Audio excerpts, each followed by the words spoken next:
મિત્રો, વાર્તા સાંભળીને તમારા હોશ ઉડી જશે। મારું નામ લીસા છે। મારી ઉંમર 23 વર્ષ છે। અમે લોકો બોમ્બેમાં રહી છીએ। મારા પરિવારમાં મારા માતા પિતા અને મારા દાદા દાદી છે। હું મારા માતા પિતાની એક જ સંતાન છું। મને મારા માતા પિતાએ પ્રેમથી મોટી કરી છે। જ્યારે હું 18 વર્ષ હતી ત્યારે મારા પિતાએ મને ક્રિકેટ રમતા શીખવાડ્યું હતું। મારા પિતાની ઉંમર 45 વર્ષ છે। મારી માં એમ તો બહુ જ ખૂબસૂરત છે, પણ બહુ જ વિચાર કરવાવાળી એક સાધારણ મહિલા છે। એમનો વધારે સમય પૂજાપાઠ અને એમના સાસુ સસરાની સેવામાં ને ઘરના કામકાજમાં સમય પૂરો થઈ જતો હતો। મારા પિતાને બિલકુલ ટાઈમ નથી આપતી।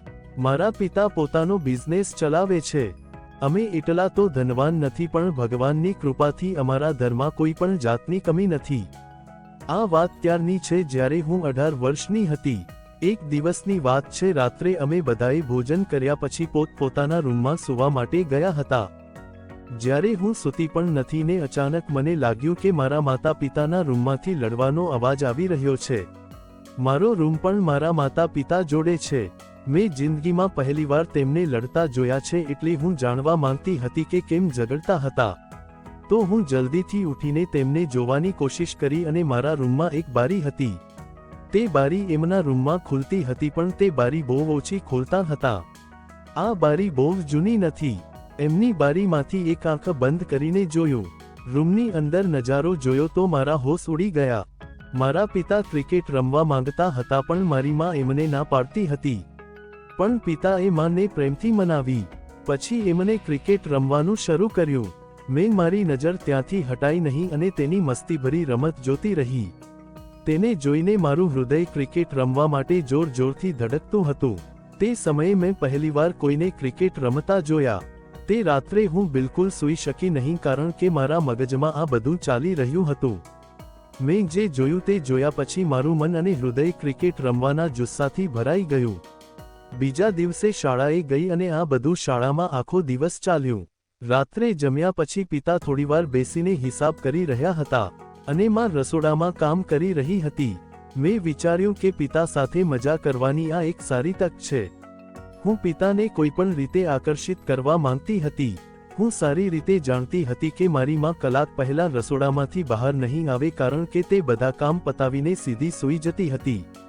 તે સમયે હું પાતળી ટી-શર્ટ અને પાયજામામાં હતી। હું સીધી પિતા પાસે ગઈ અને પિતાને કહ્યું, હું તમારી પાસે આવીને બેસીશ। પણ પિતાએ કહ્યું, અરે બેટી, તું તો મારી જાન છે। તને બેસવાથી કોણ રોકી શકે છે? પિતા, પહેલા તમે મને તમારા ખોળામાં બેસાડીને મસાજ કરાવતા હતા। મને બહુ ગમતું હતું, પણ આજકાલ તમે મારા પર બિલકુલ ધ્યાન આપતા નથી। પિતાએ કહ્યું, અરે લીસા, પહેલા તું નાની હતી એટલે જ હું તને ખોળામાં બેસાડતો, પણ હવે તું મોટી થઈ ગઈ છે। પિતાજી, બસ તમે બહાના બનાવો છો। મને સ્પષ્ટ કહો કે તમે મને બિલકુલ પ્રેમ નથી કરતા। એવું કંઈ નથી છોકરી, તું જ મારી જિંદગી છે। હું તને કેવી રીતે પ્રેમ ન કરી શકું? તો ચાલો મને પહેલાની જેમ તમારા ખોળામાં બેસાડો। પિતા રાત્રે માત્ર લુંગી પહેરતા હતા। હું બેસી ગઈને પિતાએ મારા માથામાં માલિશ કરવાનું શરૂ કર્યું। થોડી વાર પછી મેં પિતાને કહ્યું, હવે મારી ગરદન પાછળથી દબાવો અને મારા માથાની મસાજ કરો। જ્યારે કોઈ યુવાન છોકરી કોઈના ખોળામાં બેસીને મસાજ કરાવે તો કંઈક તો થવાનું હતું। પિતા, તમે શું વિચારવા લાગ્યા છો? હું પિતાજી સાથે એવી કેટલીક એક્ટિવિટી કરતી જેથી પિતાને કંઈક સમજાય, પણ તેણે કંઈ ખોટું ન વિચાર્યું। તેણે મારી ગરદન પહેલાની જેમ ધીમેથી દબાવવાનું શરૂ કર્યું। પછી મેં પિતાજીને કહ્યું, મારી પીઠ પર દુખાવો થાય છે, કૃપા કરીને તેની માલિશ કરી આપો। પિતાજીએ મારા ટી-શર્ટની ટોચ પર માલિશ કરી। મેં કહ્યું, એવું નથી, તમે મારી ટી-શર્ટની ઉપરથી માલિશ કરો છો। થોડું ઉપર માલિશ કરો। લીસા, મને સ્પષ્ટપણે જણાવ કે તને ક્યાં દુખાવો થાય છે।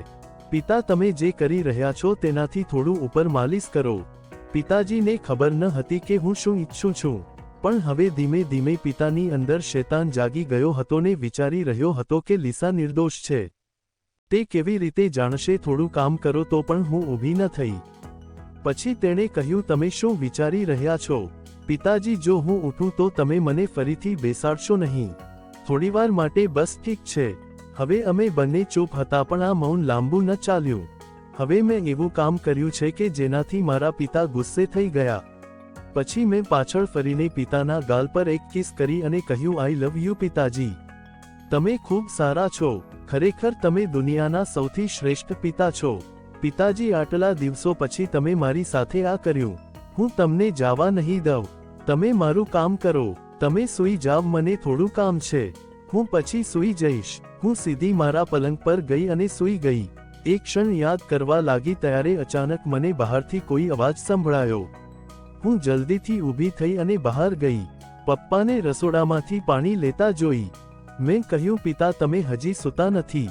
પિતાએ મારી સામે ખૂબ પ્રેમથી જોયું અને કહ્યું, દીકરી, હું હવે સૂઈ જાઉં છું. પણ તમે હજી કેમ જાગ્યા છો? મેં કહ્યું, પિતા, તમે આવો છો. હું ઘણા સમયથી સૂવાનો પ્રયત્ન કરી રહ્યો છું પણ મને ઊંઘ નથી આવતી. પિતાએ કહ્યું, ઠીક છે, તો ચાલો હું તમને પહેલાની જેમ સુવડાવું. મેં કહ્યું, વાહ, ખરેખર મજા આવશે. હું જોઈ રહી હતી કે હું સફળ થઈ રહી છું. કદાચ પિતા પણ એવું જ ઈચ્છતા હતા કારણ કે પિતા અંદરથી જાગી ગયા હતા. મારા રૂમમાં બેડ પર બેસી ગયા. હું મારું માથું તેમના પગ પર રાખીને સૂઈ ગઈ. પિતાએ ખૂબ જ પ્રેમથી માથું ટેકવ્યું અને થોડી વાર પછી પિતા બોલ્યા, લીસા, તમને એક વાત કહું? મેં કહ્યું, હા પિતા, મને કહો. પિતાએ કહ્યું, લીસા, આજે આપણે મજેદાર ક્રિકેટ કેમ ન રમીએ? તમે કદાચ હજી સુધી તે રમ્યું ન હોય. હું તમને શાનદાર ક્રિકેટ રમતા શીખવીશ કારણ કે હું આજે ઈચ્છું છું. પિતાએ મને સ્માઇલ આપી. પિતા તે દિવસે મસ્ત ક્રિકેટ રમવાનું શરૂ કર્યું. લગભગ 4 કલાકની ક્રિકેટ રમત હતી. પિતાએ કહ્યું, બેટા, રાત બહુ થઈ ગઈ છે. પછી પિતાજી સૂઈ ગયા.